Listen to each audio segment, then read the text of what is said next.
नमस्कार, स्वागत है आप सभी का। आप देख रहे हैं द वर्ल्ड टुनाइट। मैं हूं आपके साथ आशुतोष चतुर्वेदी। बुलेटिन में आज आपको दिखाएंगे किस तरह एक होनहार बच्चा जो आसमान में उड़ने के ख्वाब देखता था एक सनकी और बीमार इंसान में तब्दील हो गया।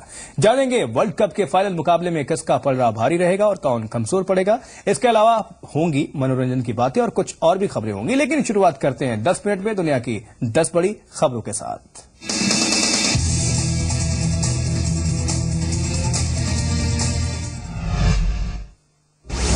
पीएम नरेंद्र मोदी सिंगापुर के दिवंगत पूर्व प्रधानमंत्री ली क्वान यू के अंतिम संस्कार में शामिल होने के लिए सिंगापुर जा रहे हैं। 23 मार्च को लंबी बीमारी के बाद ली क्वान यू का निधन हुआ था। पीएम ने ट्वीट करके घटना पर शोक जाहिर किया था। आज मोदी ने अपने अगले विदेश दौरे पर ट्वीट किया है। उन्होंने लिखा, कनाडा, फ्रांस और जर्मनी का दौरा आर्थिक विकास और युवाओं के लिए रोजगार के सृजन पर केंद्रित रहेगा। मेरी कोशिश रहेगी कि वहां के लोगों को भारत में ज्यादा से ज्यादा निवेश करने के लिए प्रेरित करूं, ताकि यहां रोजगार के अवसरों में वृद्धि हो और अर्थव्यवस्था की गति में सुधार आए। प्रधानमंत्री मोदी का 3 देशों का दौरा 9 से 16 अप्रैल के बीच होगा। पीएम 9 अप्रैल को फ्रांस पहुंचेंगे। पेरिस के बाहर उच्च तकनीक से लैस औद्योगिक इकाइयों का दौरा करेंगे। 12 अप्रैल को जर्मनी जाएंगे। चांसलर एंजेला मर्केल के साथ एक ट्रेड फेयर का उद्घाटन करेंगे, जिसमें भारत साझेदार देश है। 14 से 16 अप्रैल तक पीएम कनाडा में रहेंगे। नेताओं, उद्योगपतियों और भारतीय प्रवासियों से मुलाकात करेंगे। मलेशिया के दौरे पर गए आध्यात्मिक गुरु और आर्ट ऑफ लिविंग के संस्थापक श्री श्री रविशंकर को इराक के आतंकी संगठन आईएस ने धमकी दी है। ये धमकी रविशंकर को एक चिट्ठी के जरिए दी गई है। इराक में हजारों लोगों की निर्ममता से हत्या कर चुके इस खूंखार खतरनाक आतंकी संगठन ने रविशंकर को ये धमकी भरा खत कोरियर के जरिए भेजा है। श्री श्री रविशंकर कुछ महीने पहले इस आतंकी संगठन से शांति की अपील करने के लिए इराक के दौरे पर भी गए थे और इस दौरान उन्होंने 2 बड़े शिया नेताओं से मुलाकात की थी। श्री श्री रविशंकर ने तब इराकी धार्मिक नेताओं से कहा था कि वो अपने अनुयायियों को समझाएं कि अपना लक्ष्य हासिल करने के लिए वो हिंसा का सहारा न लें।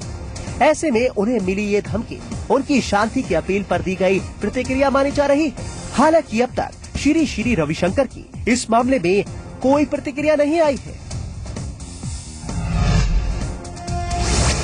श्रीलंकाई राष्ट्रपति मैत्रीपाला सिरिसेना के सबसे छोटे भाई की शनिवार को अस्पताल में मौत हो गई।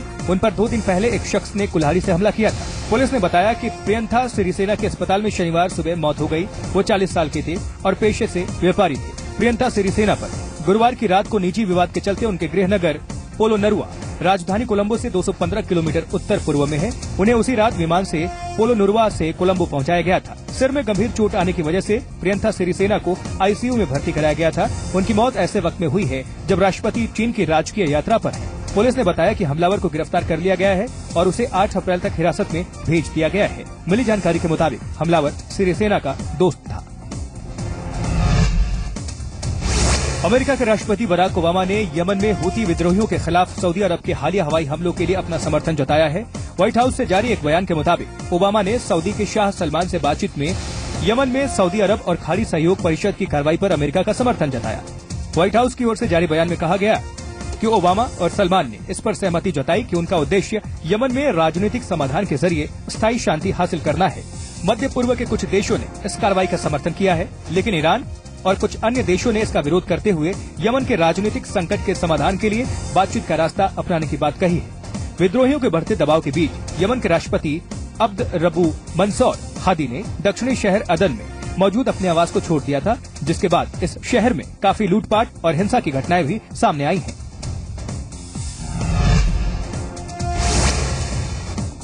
सोमालिया की राजधानी मोगादिशु में अल शबाब के चरमपंथियों ने एक होटल पर कब्जा कर लिया है। सरकारी सेना चरमपंथियों का मुकाबला कर रही है। मक्का अल मुकर्रम होटल में जारी गोलीबारी में 10 लोगों की जान जा चुकी है। मारे गए लोगों में स्विट्जरलैंड में सोमालिया के राजदूत यूसुफ बारी बारी भी शामिल हैं। कई अन्य राजनयिकों ने खिड़कियों से कूदकर अपनी जान बचाई।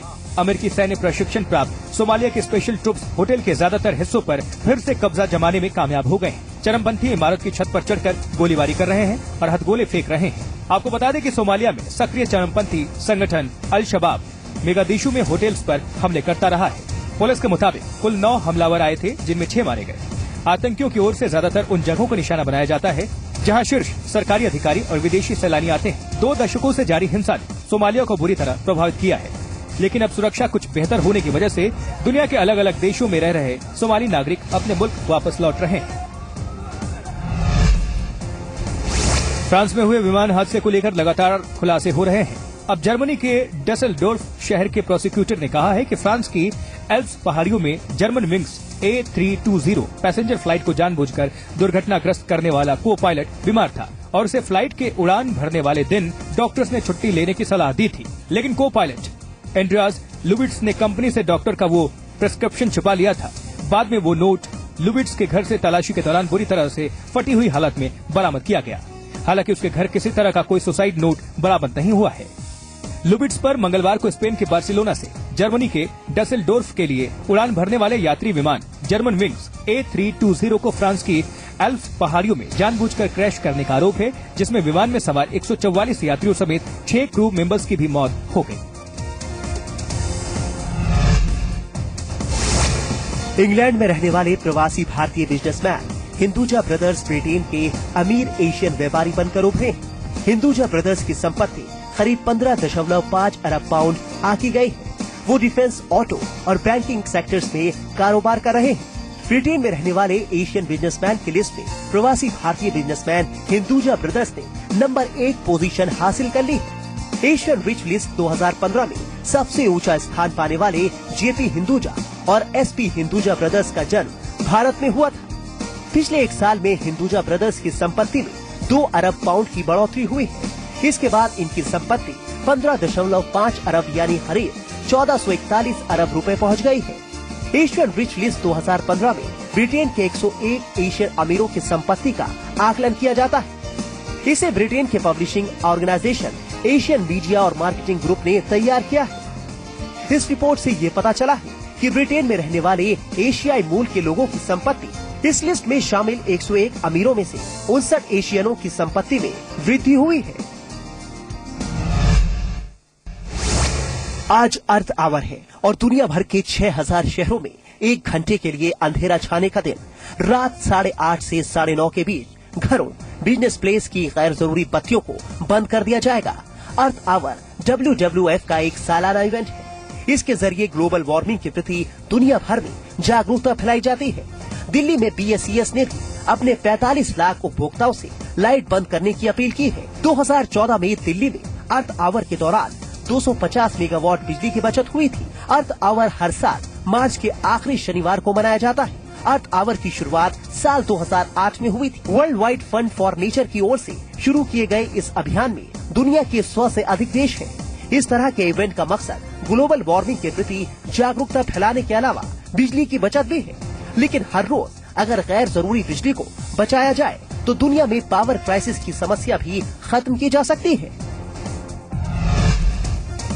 साइना नेहवाल दुनिया की नंबर 1 बैडमिंटन खिलाड़ी बन गई है। साइना को नंबर 1 बनने के लिए कोई मैच नहीं जीतना पड़ा। उन्हें वर्ल्ड चैंपियन कैरोलिना मेरिन की हार का फायदा मिला, जो इंडियन ओपन बैडमिंटन टूर्नामेंट के सेमीफाइनल में थाईलैंड की खिलाड़ी से हार गई। साइना पहली भारतीय महिला खिलाड़ी है जिन्हें वर्ल्ड नंबर 1 रैंक मिली। लेकिन सोचा नहीं था वर्ल्ड नंबर 1 इतनी जल्दी बन जाऊंगी 7 मंथ्स में, जब से मैं विमल सर के साथ शिफ्ट हुई हूँ। लेकिन बहुत ही बड़ा अचीवमेंट अचीव किया है आज। साइना पहली भारतीय महिला खिलाड़ी है जिन्हें वर्ल्ड नंबर 1 रैंक मिली है। इससे पहले प्रकाश पादुकोण पुरुष वर्ग में दुनिया के नंबर 1 खिलाड़ी रह चुके हैं। 9 साल के करियर में साइना नेहवाल ने 14 अंतर्राष्ट्रीय खिताब जीते हैं। 2012 लंदन ओलंपिक में साइना ने कांस्य पदक जीता था। ऐसा करने वाली वो भारत की पहली खिलाड़ी बनी। 2010 दिल्ली कॉमनवेल्थ गेम्स में साइना नेहवाल ने स्वर्ण पदक जीता था। साइना नेहवाल को राजीव गांधी खेल रत्न, अर्जुन अवार्ड और पद्मश्री भी मिल चुका है।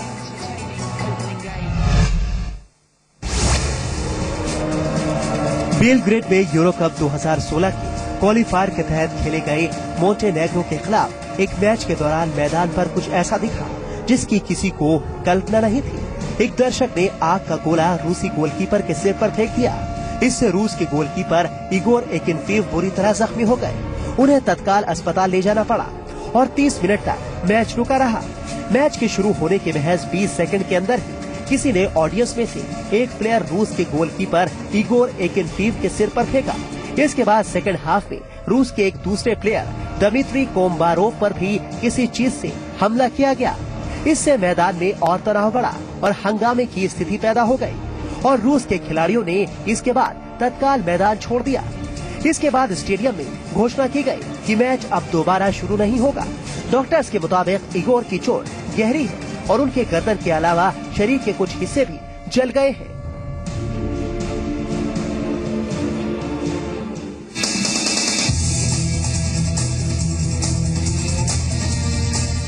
और अब बुलेटिन में बात उस अजीबोगरीब हादसे की जिससे हादसे से बेहतर हत्याकांड कहना होगा, क्योंकि एक मानसिक तौर पर बीमार पायलट ने अपनी झुंझलाहट उस विमान पर निकाल दी जो 150 लोगों को लेकर जा रहा था। इस मामले की जांच के साथ हर दिन कुछ न कुछ नया सामने आ रहा है। आगे की जांच में पुलिस को आरोपी ल्यूबिट्स के घर से डॉक्टर का वो प्रिस्क्रिप्शन मिला है जिसमें उसे फ्लाइट क्रैश होने के दिन छुट्टी लेने की सलाह दी गई थी। साथ ही सामने आई है इस पायलट की वो गर्लफ्रेंड जिसने उसकी सनक का खुलासा किया है।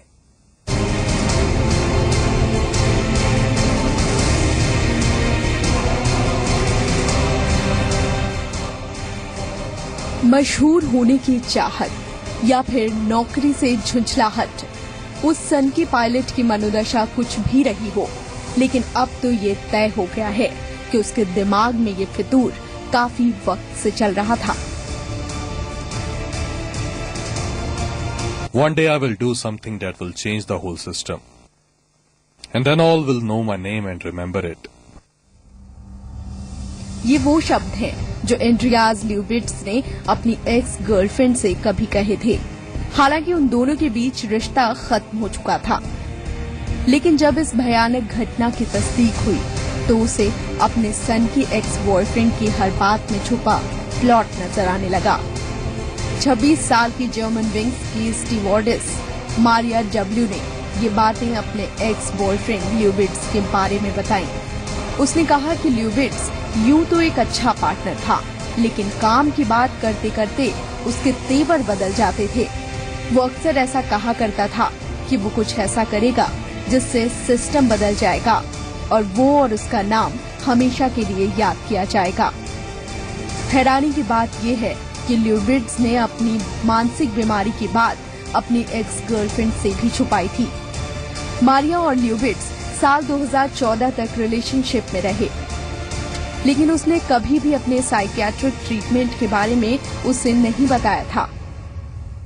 लेकिन एक बात जो ल्यूबिट्स के दोस्तों और उसकी गर्लफ्रेंड ने भी कही वो ये थी कि वो अपने पायलट के करियर को लेकर काफी जुनूनी था, और जब उसे लगा कि उसकी मेंटल हेल्थ उसके बिग पायलट बनने के सपने में रोड़ा बन सकती है तो उसकी झुंझलाहट और बढ़ गई।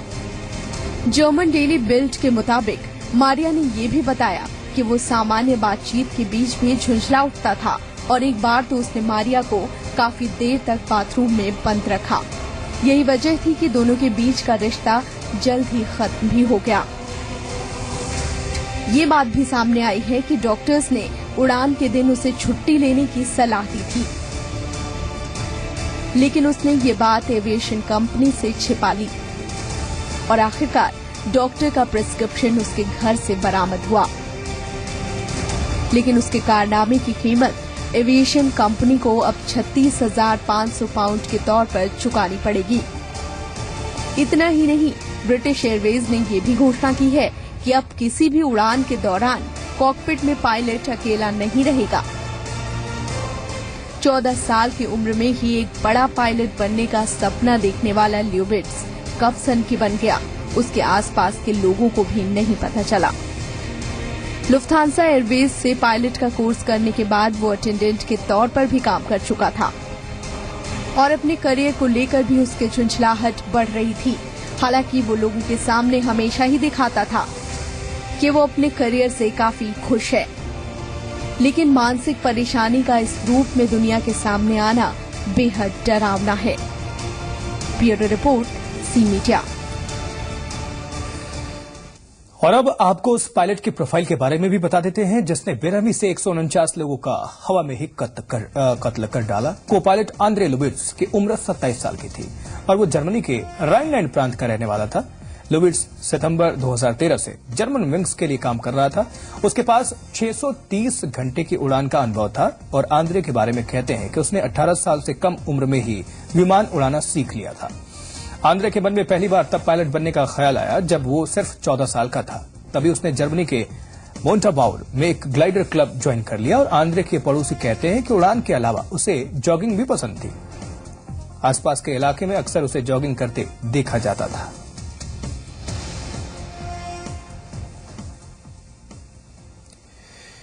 तो क्या वो पायलट फिदायीन था?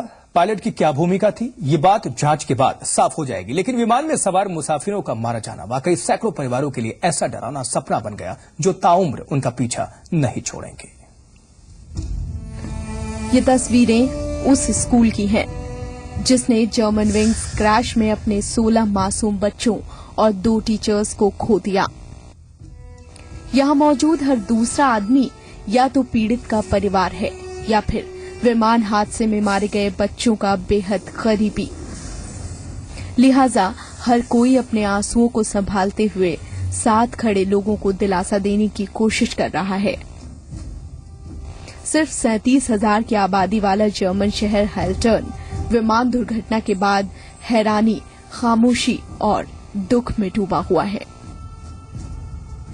15 साल की उम्र के 16 बच्चे स्कूल से स्पेनिश लैंग्वेज एक्सचेंज प्रोग्राम में हिस्सा लेने गए थे। साथ में 2 टीचर्स भी थे। 14 लड़कियों और 2 लड़कों की ये टीम उन 40 बच्चों में से चुनी गई थी जो इस प्रोग्राम में हिस्सा लेना चाहते थे, लेकिन इनमें से कोई लौटकर घर नहीं आ सका। हादसे में मारे गए मुसाफिरों में ओपेरा सिंगर ओलेग ब्रेजर और मारिया रेडनर भी शामिल हैं। ओपेरा हाउस लिसेयू ने फेसबुक पेज पर स्टेटमेंट जारी करके ये जानकारी दी। रेडनर अपने पति और बच्चे के साथ जर्मनी से लौट रही थी। ब्यूरो रिपोर्ट, ज़ी मीडिया। मेलबर्न के मैदान पर कल महामुकाबला खेला जाना है। इतिहास का बनना तय है क्योंकि न्यूजीलैंड और ऑस्ट्रेलिया के बीच होने जा रहे ट्रॉफी के इस मुकाबले में कीवी टीम जीती तो भी इतिहास बनेगा और कंगारू टीम को जीत मिली तो भी इतिहास बनेगा, यानी इतिहास हर हाल में बनेगा। फाइनल की फाइट, मेजबान वर्सेस मेजबान। Australia versus New Zealand. मेलबर्न के इसी मैदान पर खिताबी टक्कर होगी। इसी मैदान की 22 गज की पट्टी पर ट्रॉफी के लिए 2 मेजबान टकराने जा रहे हैं। मुकाबला ठीक वैसा ही है जैसा भारत और चिर प्रतिद्वंदी पाकिस्तान के बीच होता है। मैदान और विकेट भले ही कंगारुओं के पक्ष में हो, लेकिन खिलाड़ियों की फॉर्म और जज्बा कीवी टीम के साथ नजर आ रहा है। न्यूजीलैंड की टीम पहली बार क्रिकेट के महाकुंभ के फाइनल में पहुंची है, तो वहीं 7वीं बार फाइनल में पहुंची कंगारू टीम 5वीं बार इस खिताब को जीतने से बस एक कदम दूर है। घरेलू मैदान पर ऑस्ट्रेलियाई टीम का रिकॉर्ड भी मैकलम एंड कंपनी की चिंता बढ़ाने वाला है। ऑस्ट्रेलिया ने इस मैदान पर खेले 12 मैचों में से 10 में जीत हासिल की है। हाल की बात करें तो आखिर के 6 मैचों में उसे जीत हासिल हुई है। फाइनल में न्यूजीलैंड की उम्मीदों का सबसे बड़ा दारोमदार उनके फॉर्म में चल रहे गेंदबाजों पर होगा। 8 मैचों में 21 खिलाड़ियों को पेविलियन भेज चुके ट्रेंट बोल्ट अब तक वर्ल्ड कप में सबसे सफल गेंदबाज हैं, जबकि 1 मैच कम खेलने के बावजूद बस 1 ही विकेट पीछे खड़े मिचेल स्टार्क से उनकी कड़ी टक्कर होने जा रही है। बल्लेबाजी में व्यक्तिगत प्रदर्शन के लिहाज से देखें तो कीवी बल्लेबाज मार्टिन गुप्टिल किसी भी ऑस्ट्रेलियाई बल्लेबाज से मीलों आगे हैं। 8 मैचों में 532 रन बना चुके गुप्टिल 9 रन बनाते ही संगाकारा से वर्ल्ड कप के टॉप स्कोरर की जगह छीन लेंगे। वहीं ऑस्ट्रेलियाई बल्लेबाज टॉपर्स की लिस्ट में नहीं हैं। भले ही परिस्थितियां अनुकूल ना हो, लेकिन वर्ल्ड कप में ऑस्ट्रेलिया को एक बार मात दे चुकी कीवी टीम 2 मैचों में छक्का लगाकर ये दिखा चुकी है कि वो किसी भी टीम को दबाव में ले सकती है। ऐसे में क्रिकेट के सबसे बड़े टूर्नामेंट को अपनी झोली में डालने का उत्साह इतिहास और भूगोल की मान्यताओं को खत्म कर सकता है। अभिषेक कुमार, ज़ी मीडिया। तो रोबोट तो आपने बहुत देखे होंगे, अब जरा बेबी रोबोट को देख लेते हैं, जहां आपको दिखाएंगे कैसे एक छोटे से बच्चे ने एक बड़े रोबोट जैसा कुछ पहना है। जो भी इस को देख ले वो यही सोचे कि आखिर ये हो क्या रहा है। लग रहा हुआ कि किसी फिल्म के लिए ये शूट हो रहा है। बता दें आपको कि एक पापा ने अपने बेटे के लिए एक रोबोट ड्रेस तैयार की और इसे बनाने की इंस्पिरेशन पापा को एलियन फिल्म से मिल गई। पापा ने अपने बेटे के लिए ये ड्रेस हैलोवीन के लिए बनवाया है। अब इसे देखकर तो यही उम्मीद लगाई जा रही है कि इस बार ये बेस्ट हैलोवीन ड्रेस होगी।